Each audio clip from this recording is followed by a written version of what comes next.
Let's welcome to the show Congressman Scott Perry. He's chair of the House Freedom Caucus. It's good to have you on, Congressman.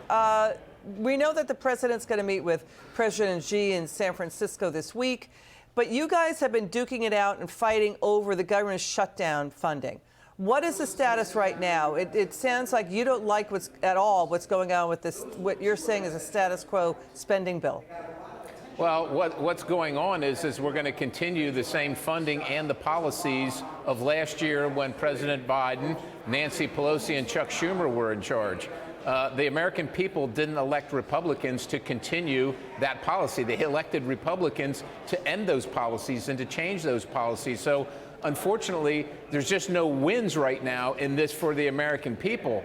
And I would credit it mostly to the Senate, who says that they're not going to accept anything other than those same policies. So they say either you send us those policies or you shut the government down. That's their ultimatum. So they haven't left the speaker, our new speaker, a lot of choices, and we would rather not fight right before Christmas. But unfortunately, we've got to get some wins for the American people. They can't afford their groceries. They can't afford to go to the gas station or pay their electricity bill.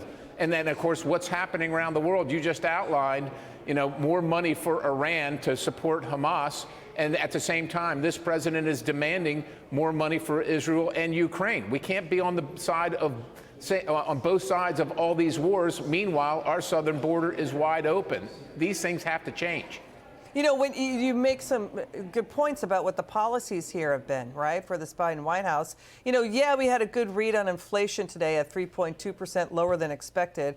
Core CPI still around 4%, still double the Fed's target. We had the San Francisco Federal Reserve official, Chicago Federal Reserve official saying rampant government spending is driving inflation higher. It's compounded inflation about 18% under Biden. Right. But he's getting slammed for the president tweeting he sees the economy through Pennsylvania or Delaware. Voters are saying no, Bidenomics is killing the middle and working class.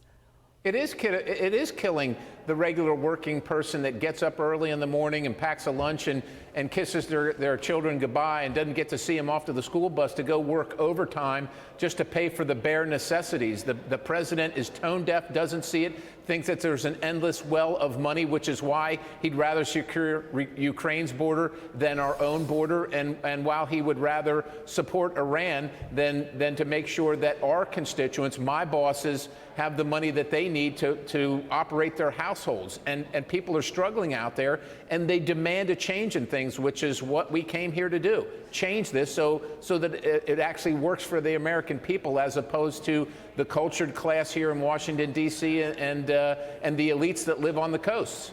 And Congressman Perry, are Republicans aware of this withering takedown by Politico that top Democrats and White House insiders are overwhelmingly telling the president to toss out, throw Bidenomics, get rid of it, throw it in the dumpster, because it's backfiring, that the White House was shown private polling that 65% of Americans trust Republicans more on the economy than Biden, and that they're telling the president attaching your name to Bidenomics borders on being masochistic. But he's doubling down on things like, going after junk fees, and today, more taxpayer spending, $6 billion he announced more for climate change. What do you think? People can't pay their bills, and when you can't stay warm in your home because you can't afford your electricity, when you can't go to work, or you have to choose between your insurance, your medicine, and your food because you don't have the money for it, nobody cares about the Biden quixotic adventure on climate change. And so, if he doubles down, I think there's going to be a price to pay at the ballot box. Unfortunately, the American people are going to have to withstand more of this for another year because this is what the Senate demands, and Republicans and Democrats over there want to double down on this increased spending. They won't even agree to spend what they agreed to on Memorial Day. They want to blow through all that money and spend even more. And all that spending does is increase the price that you pay at home for lettuce or lumber or anything in between. People are sick of it, and they're going to demand something be done about it. Got it. Congressman Scott Perry, thank you so much for joining us. Thank you. It's good to see you.